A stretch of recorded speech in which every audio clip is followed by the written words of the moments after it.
your intrepid vice president deals with every day at work.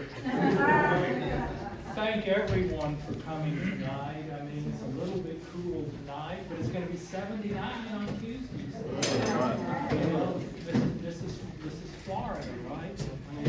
This is a great turnout. This is really a great turnout. Again, there's plenty more food back there, so after we get through, you can go back and get some more if you want to, and we'll sort of go from there. Let me remind you that our next meeting after tonight will be January 9th, back at Mission San Luis. We're here tonight thanks to the good graces of Will Gandy, because Mission San Luis forgot and booked somebody else for tonight. You know, but that's okay. They're very good. They're very good. There's a party going on.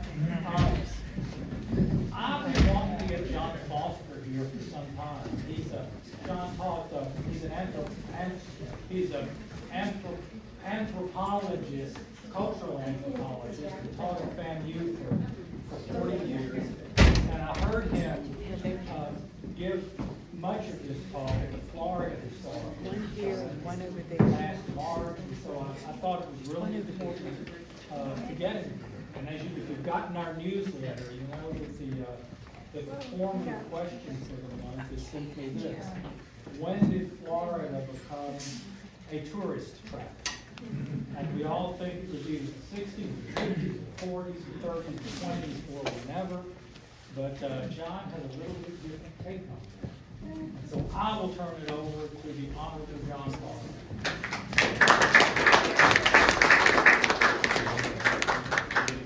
Thank you very much. It's very much an honor to be here. Just a couple seats right here. One right there. I wanted to do three things in this meeting. One is talk about early tourism, but I also want to put it in the context of my autobiography, which I have created that runs the front of the page and the back of the page. There is, and what it's connected to is an obligation that people have had forever. In traditional societies, there is an expectation that older people who learn something share that knowledge with younger people. This is what happened and was common. It was common in this country too, before we have radios and TVs and all the other things. I had an experience of being in rural Africa in the early 80s, and I was treated as a senior. I was treated with respect and deference, much to my surprise. I was 30-some years old, treated as a senior with respect. I wasn't going to go through a country on my own and with my wife, so we reached out and through a friend got a hold of her son, who was a college student home from India. This was in Kenya, and so we had our own personal guides show us through rural Kenya. It was remarkable, but I was treated as a senior. So at the end of my life, I felt an obligation to communicate something that I had learned. Okay, so that's part of my agenda. What goes with this, and then I'm going to turn to what I'm supposed to talk about, is probably no person in this room has been called stupid or dumb as much as I have. And so there would have been a time in my life that people said I was coming to this meeting, they would assume I would be here to clean up after it. I'm not making that up. And so, as you will see in the autobiography, that we have an obligation to share something that we've learned. And so that's what is behind this. Now, let me turn to the topic at hand. A lot of people know quite a bit about Harriet Beecher Stowe. Some people know some things about her, and some know very little about her. And so I wanted to start with one basic thing related to her is perhaps the most famous thing that Uncle Tom ever says, and that was, "I can die." You know what that means? there were two women, slaves, who were hiding from Simon Legree, a nasty, drunken, vicious person. By the way, he was not a Southerner. And so these two women are hiding, and he's gone out through the woods several nights in a row with the dogs and all these guys with their guns, and they can't find him. So, at the end of the novel, Simon Legree faces Uncle Tom and says, well, what do you know? Where are they? And Uncle Tom says, I can die. And here's what happens next, of course, is that Simon Legree has two field hands beating to death, which shows a basic truth about slavery, that a slave master, no matter how awful or wretched you are, can take a perfectly decent Christian and beat him to death with no consequences. Okay. The other thing I need to mention is that Harriet Beecher Stowe lived in Florida for 17 winters, starting in 1867 and ending in 1884. She lived in Mandarin. Some people know exactly where Mandarin is. A lot of people don't. So here's the way to find Mandarin real fast. As soon as you're on the Bookman Bridge, you're crossing, bypassing Jacksonville, and you're crossing the St. John's, and you're coming to the other side, you're going east. And if you look off to the south, there is a point sticking out into the St. John's. That is Mandarin. This is about 12 miles southeast of downtown Jacksonville. This is where she went. It's where she lived, winter after winter. So now I'm going to get to the topic I'm supposed to address. Okay? But people need to know where Mandarin is if you don't. Tourism, I think, had a place here in Tallahassee in the 19th century. A lot of people are aware of it being in Thomasville in the 1870s and 80s. I think some of it was here. And I'll give you several reasons why. But let's turn to the whole thing of how do you explain the origins. There was one hypothesis that was actually put in a book that has been honored by people all over Florida. This is the Florida Handbook. Some regard it as the encyclopedia of Florida and its government. This thing was started, I think, in 1947, and it has been published all the way as a paper to 2014. It's all online. But for almost 2 decades, if you look up the history of tourism, it will cite a page or two in the 1989 version, written by a historian in South Florida.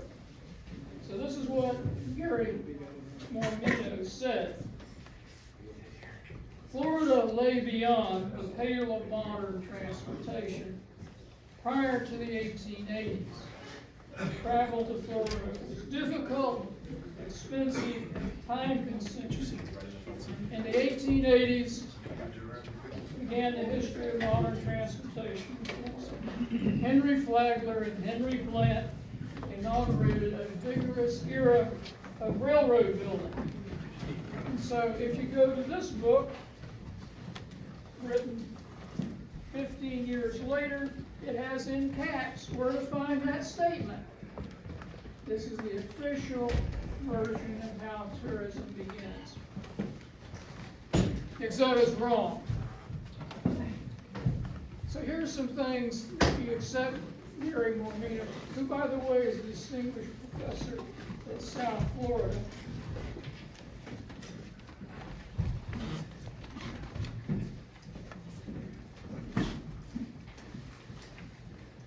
We're getting some more chairs down one side. There's more chairs over here. More chairs over here. If you go with the 1880 hypothesis, you ignore periodicals that are older. He needs it. You hear what I'm trying to say? If you're going with 1880, you don't need to look at the 1870s and the periodicals that are 10 or 15 years earlier. Well, what would you find there? Well, it would be a revelation, starting with Harper's New Monthly.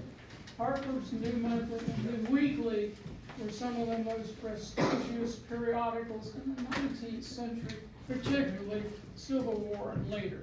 This is not some obscure publication, but would you believe it published 6 weeks in Florida, dealing with 10 illustrations, and this is largely focused upon the rivers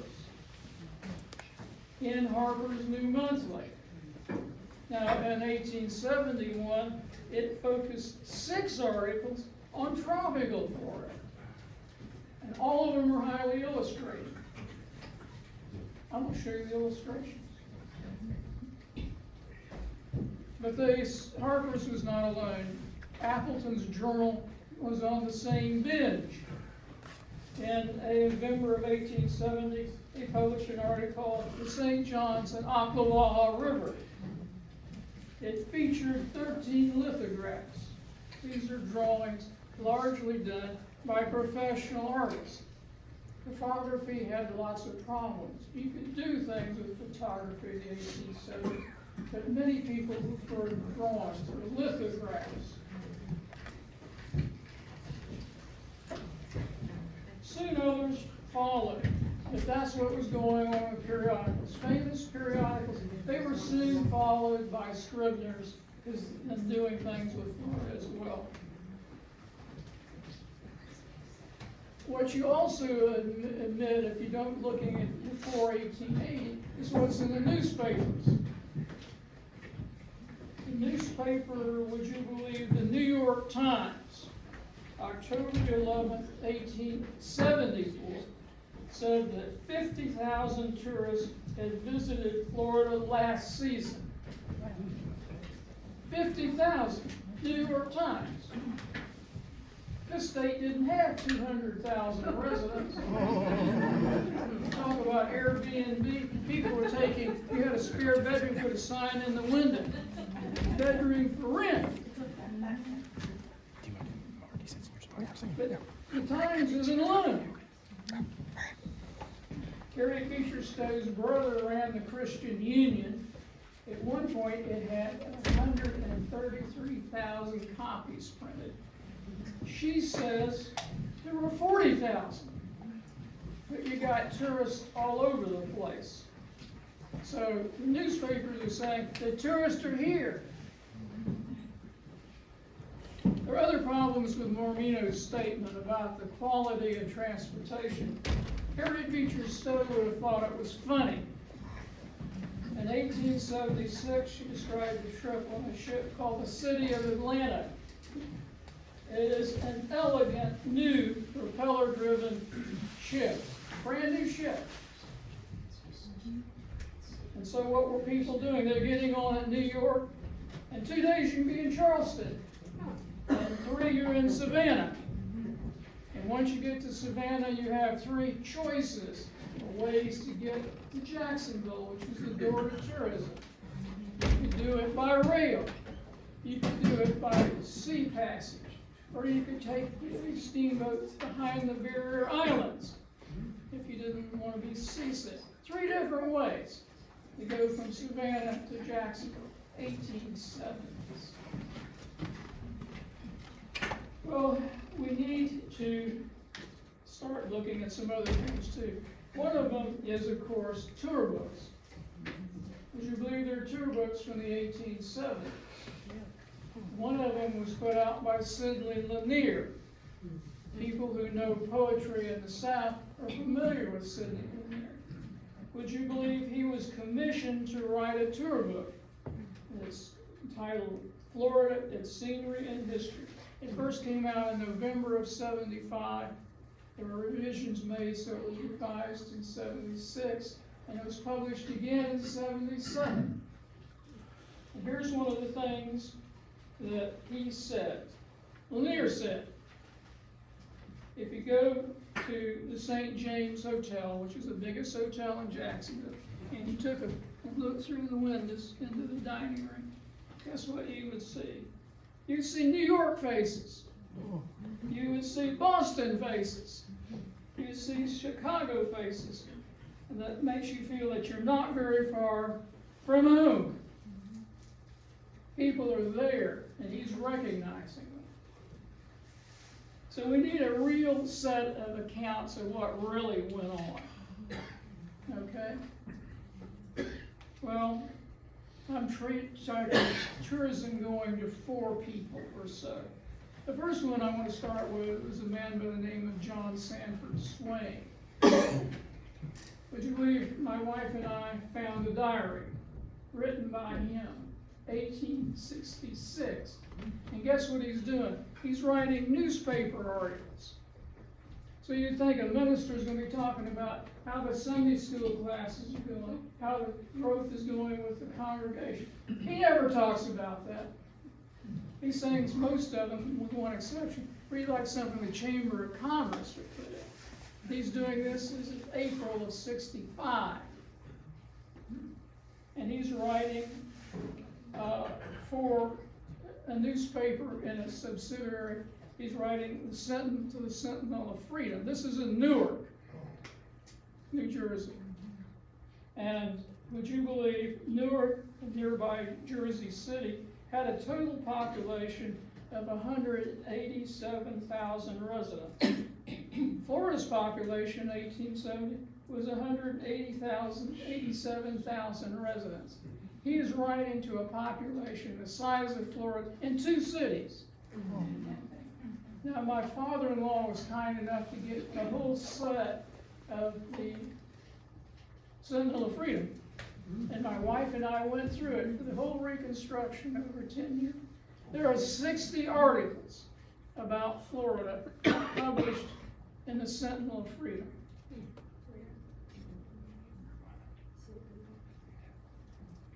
So you start getting a growth in tourism. It was 12,000 in 1871, and 2 years later it's 50,000. Now, part of this is due to Swain's articles, but he discontinues writing them. But the other people don't. So then you have Harriet Beecher Stowe, who published 57 pieces about Florida. Okay? About whatever she wrote. He was interested. Most of this is dealing with the beauty, the weather, things like that. She never ever elaborates on what she's really doing with these letters. But she was world famous on a scale that we hardly have anyone like. What am I saying? Uncle Tom's Cabin in the 1860s is one of the last counts they had of it. There were 8 million copies floating around.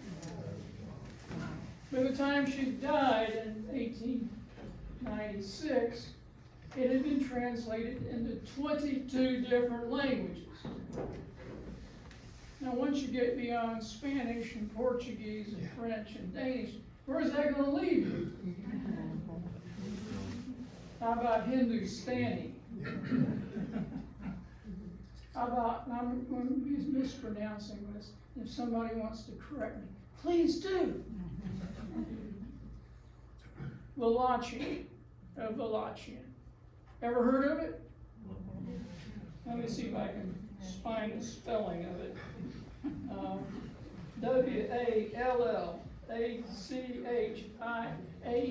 Wallacchian. Romanian. It's a dialect of Romanian. Exactly. Compliments. What does this mean? She isn't writing a novel that is famous. It's world famous on a scale that no other author had. The only thing more published in the 19th century would have been the Bible. So what's the scale that this woman is at in terms of her renown? She's up there, in the same category as Victoria, Queen Victoria. So whatever she writes, people are going to look at it. So between 67 and 1871, she wrote 17 pieces about Florida. Coming to Florida, life in Mandarin, traveling on little boats around that area, making short visits. And in 1872, alone, she wrote 17 new pieces. And she put those together in a book a year later called Palmetto Leaves. And then when Palmetto Leaves was over, you think she'd stop. She didn't. She went on to do another 22 items between 74 and 81. If you get them, you would find it's long on nature. The woman was actually an artist and a painter and had the knowledge of a naturalist. And she wrote about all kinds of things. But there's some things she did not write about. I want to turn to that in a minute.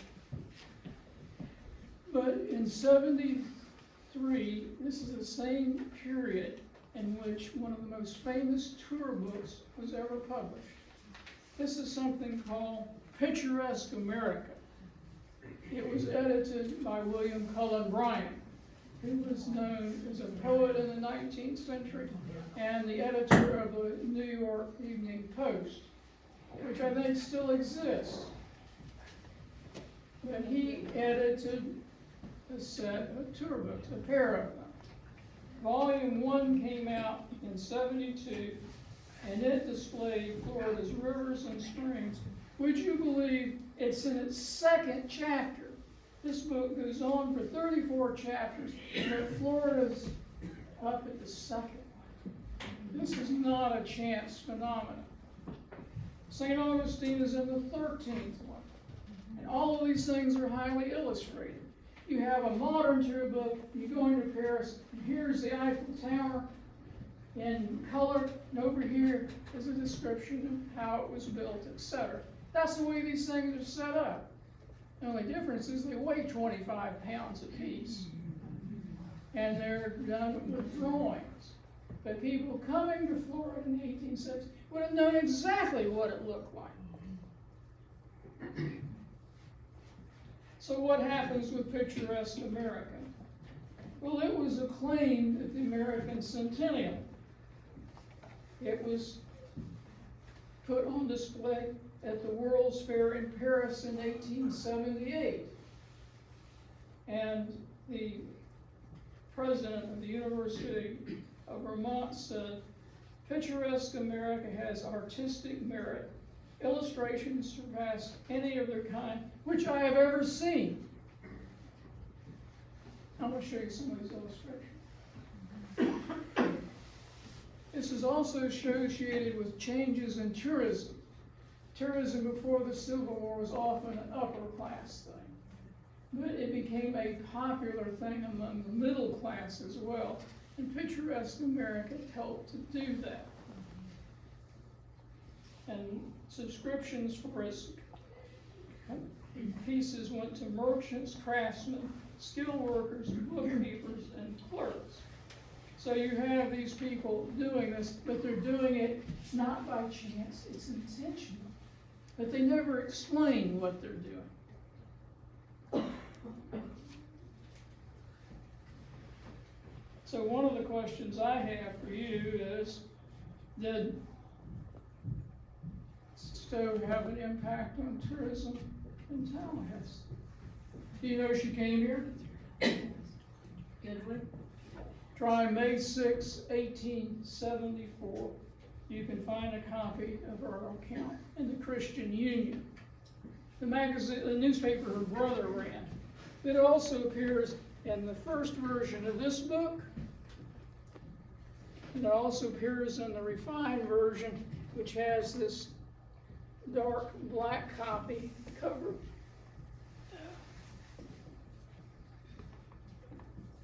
It's in both of them.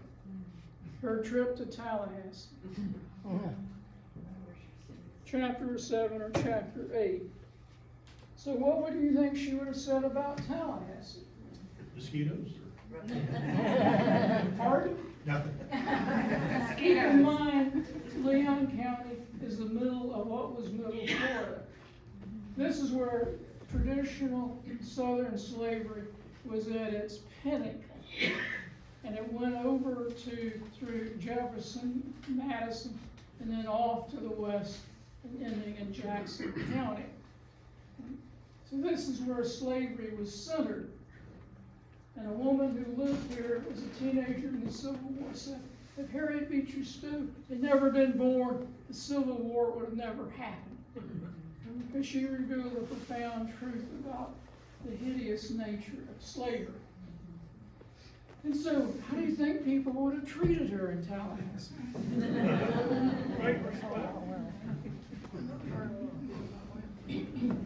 Well, would you believe she mentions the word hospitality 5 times in her little article? That was part of the reputation of the place. They had a public gathering with a meal and tea, flowers everywhere, and then the young people danced till midnight.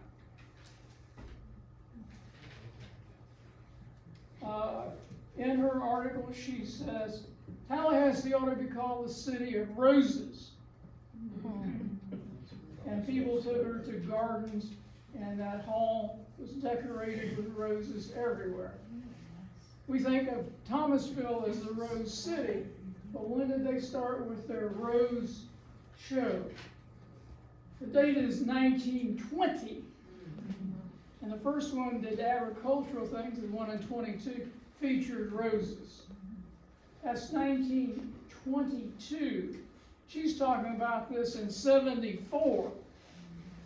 So when did Thomasville officially become the city of roses? Would you believe in 2016? And she wanted Tallahassee that in the 1870s.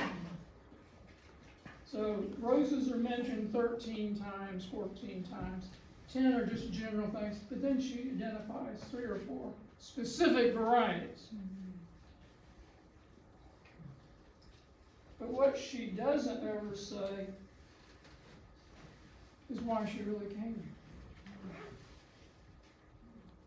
You have that photograph, but she never says who's in the photograph.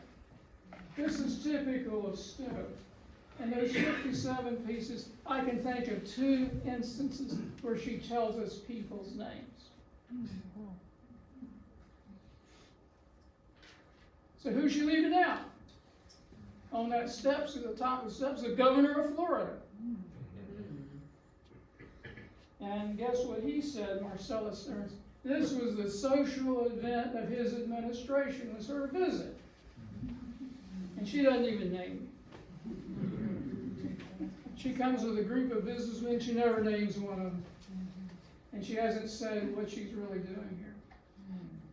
The thing is, she came to visit her brother at his house. Did you know that Charles Beecher, one of her favorite brothers, lived in Wakulla County? Ever heard of Newport? Yes. He had a small farm at Newport. He bought it in 1869 and sold it in the spring, late winter of 85. Her brother's here, and he came often to Mandarin with his wife. They'd take an evening train up to Tallahassee, catch the night train to Jacksonville. He'd be in Mandarin the next day. Well, she came to visit his house. She never says. She never explains what she's doing with the 57 articles either. By the way, Charles was a member of the cabinet of the state of Florida. Oh, yes. Under Harrison Reed, the first Republican governor. And he changed the popularity of education in Florida.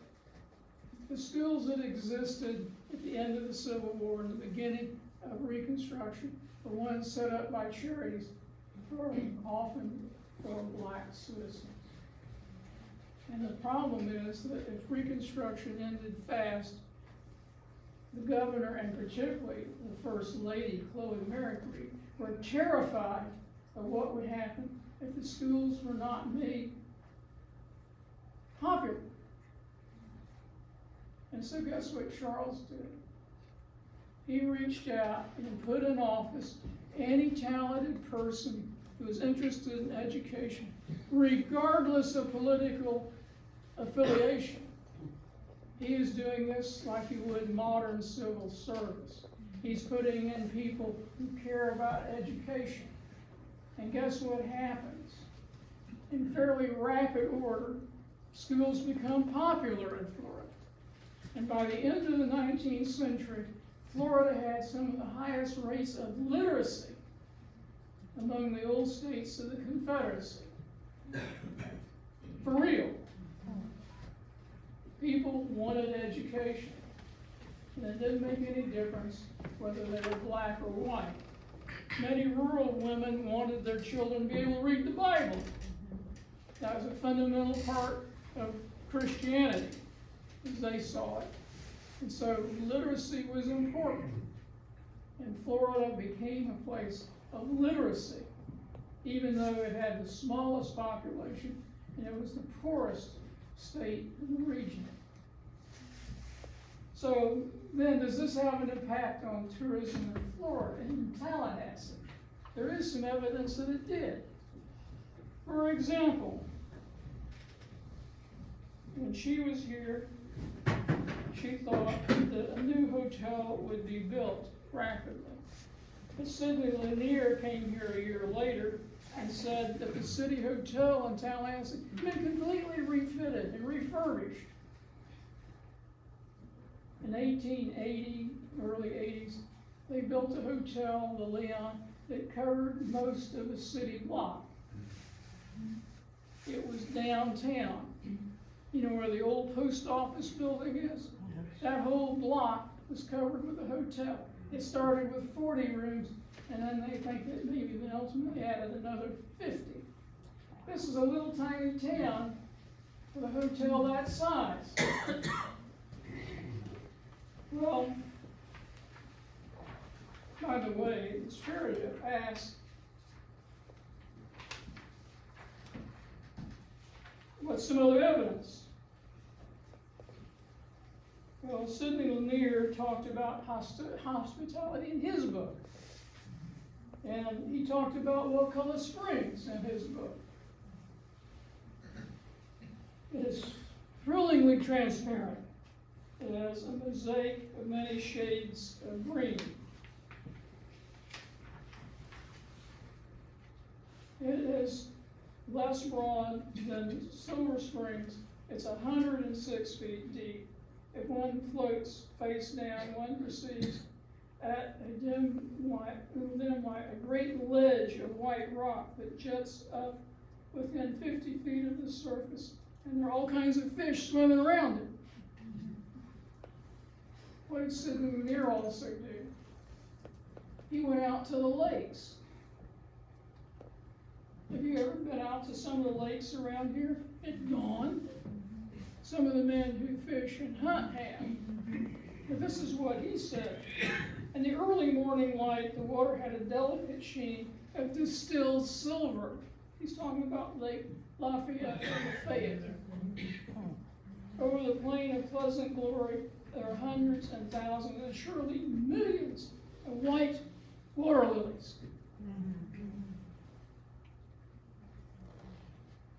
So you have then the building. The Leon was built in 1882. The impact of tourism was real. Guess what they did with Charles Beecher's house in Newport? A man by the name of William Slusher used it as a tourist attraction.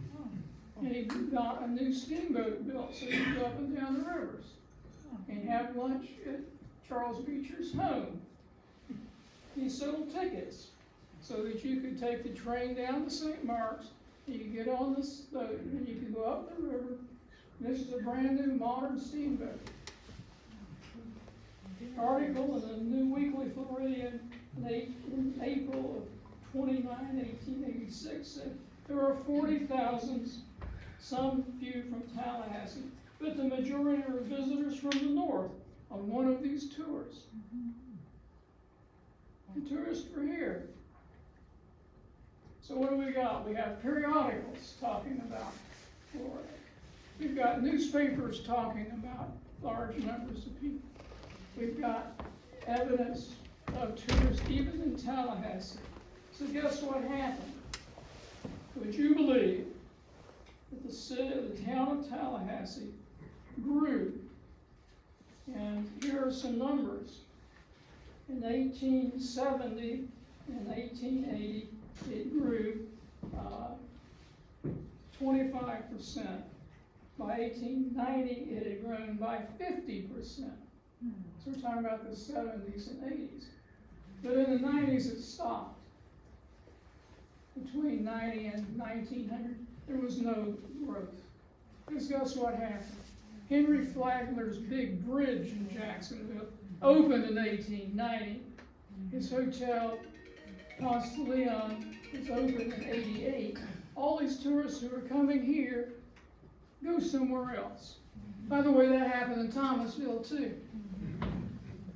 That bridge over the St. Johns River had to be bigger than many people had ever seen anything like it. A multi-million-dollar bridge over the St. Johns River. So you get on your train and you could just keep on going. People started going south, not west. So I think one could do a lot with building and defining what tourism was like in the 70s and 80s. And I know who killed it. Henry Flagler. Now, I want to show you some of the images. So, you need to have images, please.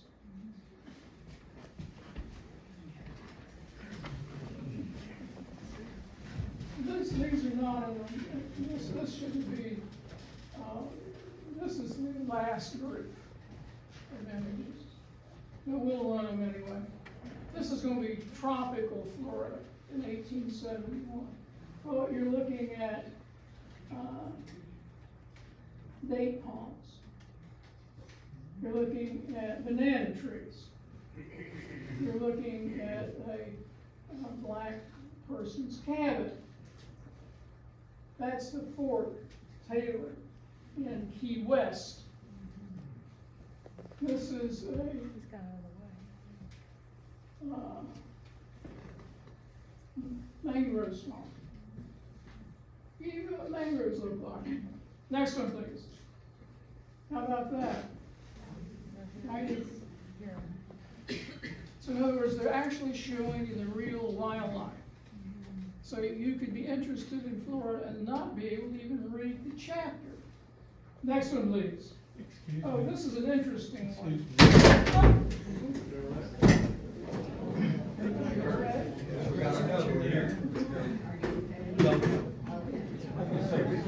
I'm sorry.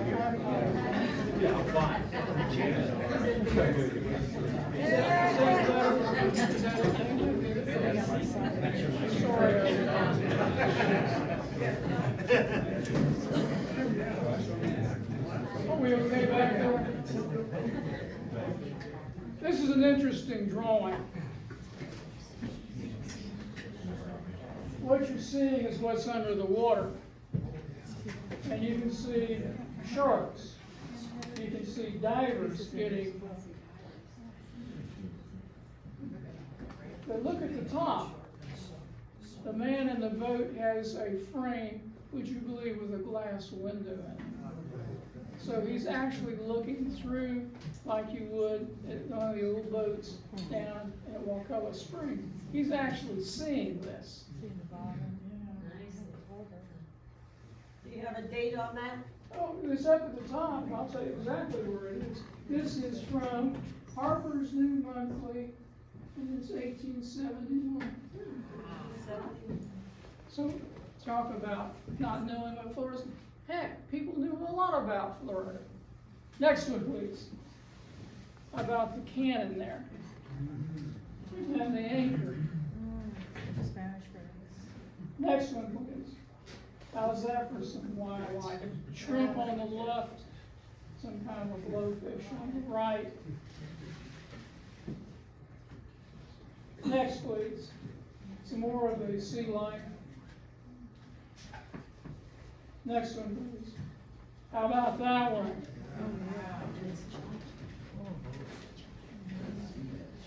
Sea devil. So what is a sea devil?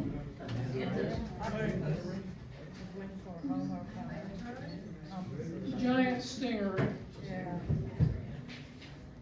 It looks like those things. Next one, please. Now we got another set. Let's go to Rivers. This is the one that started things rolling in 1870. This one is entitled Steamboat. Going up, most likely, the Ocklawaha.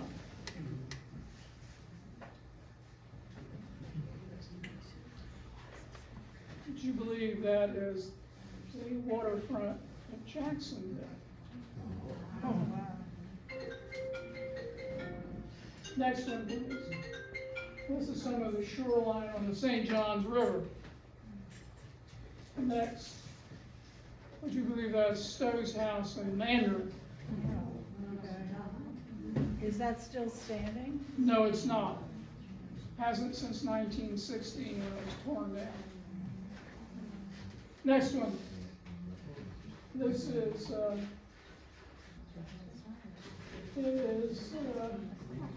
Green Cove Spring, excuse me. Oh, okay.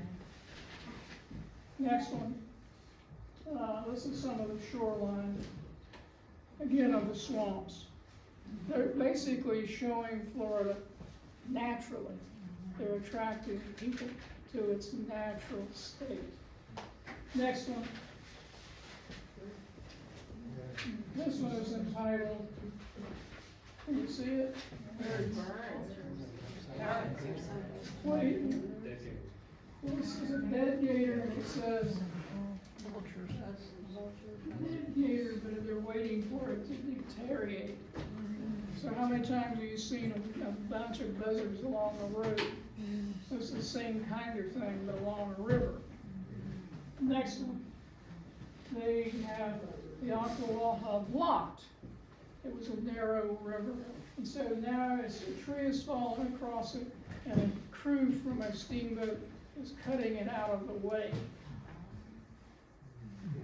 Next one. This is where they are making cypress shingles. So you can cover your house with something. Use cypress to do it. Next one, please. Here's the steamboat. You got gators. By the way, that might look like what's over there. Yes. And there is one of them that has a mailbox on the tree. Next one, please. There's the mailbox. Oh my gosh. It's on the water. Yeah. Next one. Two black kids. I think that the quality of this is venturing in the direction of fine art. This is very nicely done. I think respectfully done. Next one. Can you tell what's going on here? Well, the Ocklawaha is narrow. There are all kinds of things near the shore. And guess what? The girls, The guy has been stuck by a branch. And the crewman up in the control room for the steamboat is standing there laughing at what's going on. yeah. Inhale. Next one. That is Silver Springs in a different era. Okay? Another group, please. So what am I doing? I'm showing you the real stuff. By the way, if you want to read the real stuff, you can read Stowe's things in these books. And she answers in one of her writings, how is Florida, where is Florida the land of flowers? Florida the land of flowers? What is she talking about? Where would you find Florida's flowers naturally? Near water, and particularly along little streams and branches. And she talks about what lives there. Would you believe azaleas? And let me tell you the whole list of them. But there are all kinds of flowers, but they're at the streams. So if you're going out there and you see all these piney woods, that ain't where the flowers are. It's along the creeks and branches. This is the train to to St. Augustine. Is horse driven? Horse pulled, and then in a year or two, it'd be pulled by a locomotive. The family that owned this was the Astor family. You'd think they could have done a little better than this. Next one, please. That's the rail bridge over to St. Augustine. Next one, please. The gates to St. Augustine. Next. Cart going through the gates. St. Augustine. This is St. Francis Street, St. Augustine. And what I found out was that these images that I'm showing you from St. Augustine, the state archives has some of them, but not others. And some of them they have, they don't know where they're from. All of mine tell you exactly where they're from. You can go online and look up Apple's Journal, and that is from July 73. You can go to the original article. Next one, please. St. Francis Street again. Next one, please. The cathedral, St. Augustine. Next one, cathedral again, and you can begin to see a person up there with the bells. Next one, please. Fort, St. Augustine. And more of the support. How's that for an interior of the fort? Some of these are really fine art. So when these people were coming, they knew what the fort looked like in St. Augustine. Next one, please. This is coquina quarry. So they're digging up the coquina to use in the old city. But notice there's a strange looking thing in the background at the top. Like a lighthouse? That is the original lighthouse. When I was doing this 3 or 4 years ago, the State Archives does not have an image of the original lighthouse in St. Augustine. I can show you what it looks like. Next one, please. There you go. And if you got a closer look at it, you realize that there are small windows in those walls. So the thing was defendable. So people could use it as a defense. So here's the original lighthouse in St. Augustine. Okay, got one set left, which I regard as something of a surprise. What else have you got there, my friend? Those 3 at the 4 at the bottom. Look at that. They have built, an artist by the name of Brenda Council has created 3 sculptures, and they have just been revealed to the public, would you believe, the 17th of last month. And so these are 2 children learning how to read. And where is this? Mandarin, at the museum there. Okay. Brenda Council did this. She grew up, now there's Stowe, who's teaching the 2 kids. Brenda Council grew up in Mandarin. She's 68 now. She's had, would you believe, her artwork on public display when she was 7.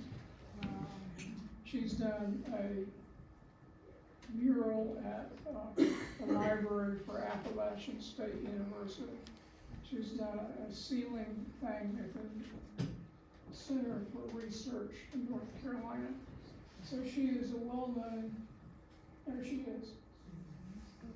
So she started this, would you believe, roughly late November last year, and she continued to work on creating the sculpture until they were finished in February of this year.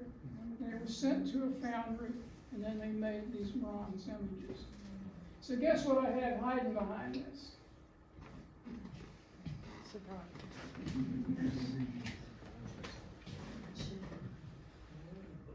There it is. So things have changed. The original people who came as tourists wanted to see her. So from the late 60s, 1860s to 1884, she would come out when the steamboats came along. This was all timed intentionally. She waved to people. Now, when she stopped coming because of her husband's health, then people came to see the house, which disappeared in the 1960s. But then people saw something else. They went down to the church, the Episcopal Church, and looked at a mural that had been created by Louis Comfort Tiffany, dedicated to Stowe and her husband. And that existed to 1964, when a hurricane toppled a live oak tree and crushed the Tiffany window.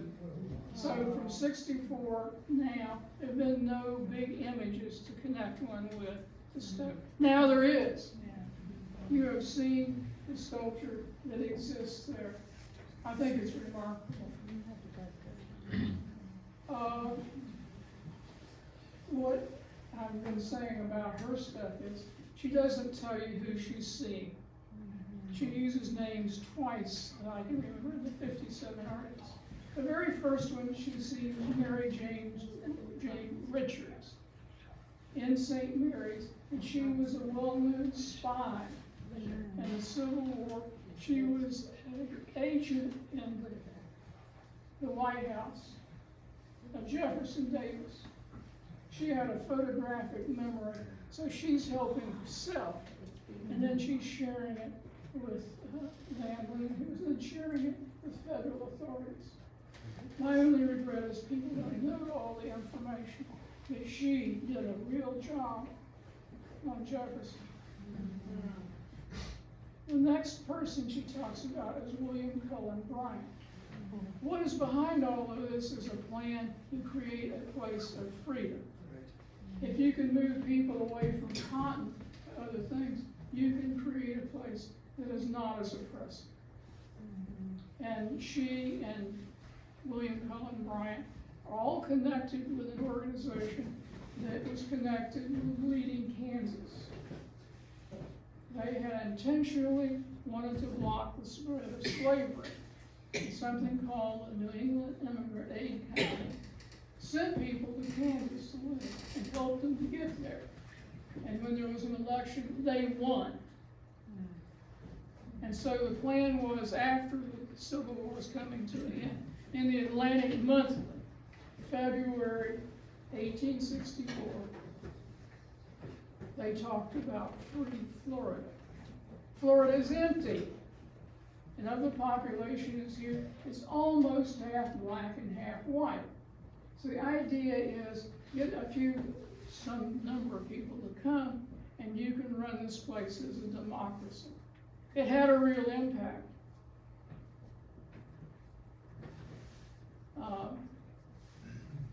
James Weldon Johnson grew up in Jacksonville. He talked about Jacksonville as a place of freedom when he was a child. He said in his autobiography, "I felt like I was treated as a human being twice, as a child in Jacksonville and as an adult in France. The freedom became real, but Stowe never says what she's doing. Well, I know what she was doing because her husband, would you believe, was a stockholder in this company. William Cullen Bryant was a director of the company before the Civil War. So they are, in fact, trying to create a place of freedom. And it really existed. It is not a chance thing that they lift every voice and sing. The lyrics were composed in Jacksonville. And one of the things that Johnson had a problem is how to become so racist. Well, they had a great fire. It destroyed countless blocks, 2,000 buildings. So there were all kinds of jobs, so people came from Georgia and South Carolina, and they brought the racism with them. That was not part of the scene. So I'm now at the end of this. If you want to get a real feeling for what Florida was like and what attracted people, well, you're looking at it. By the way, my research appeared on the front page of 3 newspapers. Wow.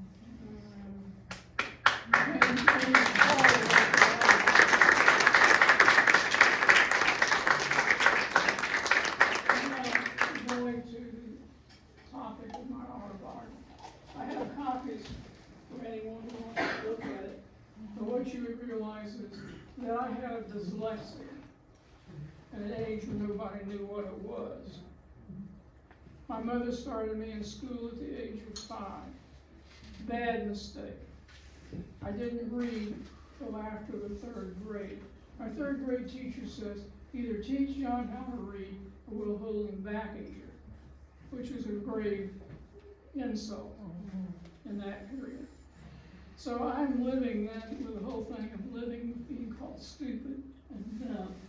So the idea that I could create a name for myself as a scholar, to me was absurd.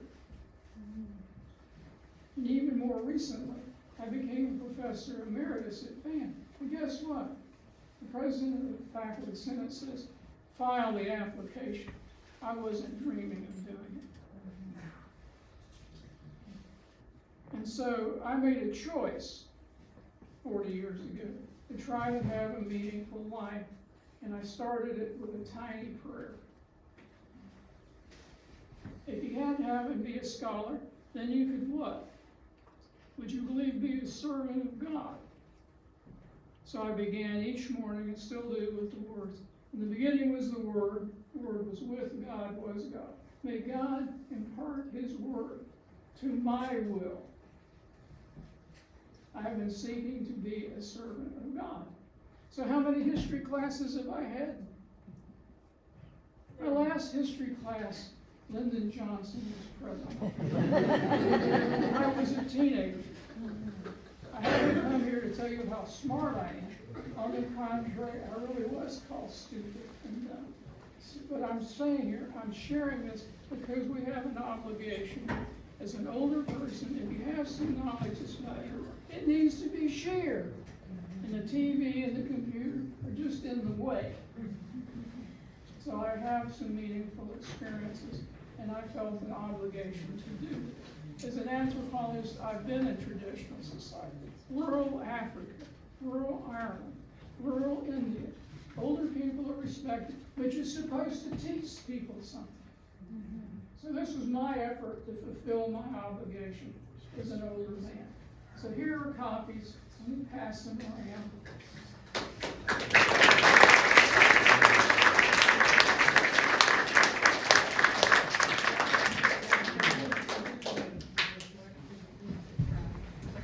Yes, sir. Are you familiar with the book A Land Remembered? And how accurately it portrays Florida? A Land Remembered. And remember, Patrick Patrick Smith. Smith. That's a very, very well, very nice book. Well done. By the way, I have different copies of my books. Yes?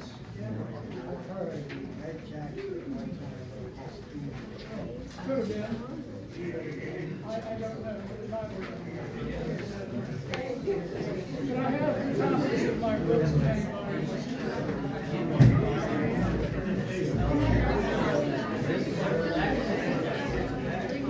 Thank you all very much.